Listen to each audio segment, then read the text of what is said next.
You're watching How Leap. Let's change these essential YouTube settings. First, turn off autoplay to save data. Tap your profile picture, go to Settings, then Autoplay, and toggle it off.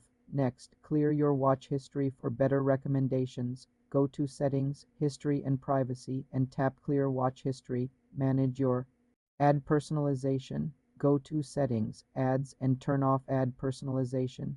Disable notifications you don't need. Go to Settings, Notifications, and customize them. You're watching How Leap. Let's change these essential YouTube settings. First, turn off autoplay to save data. Tap your profile picture, go to Settings, then Autoplay, and toggle it off. Next, clear your watch history for better recommendations. Go to Settings, History and Privacy, and tap Clear Watch History.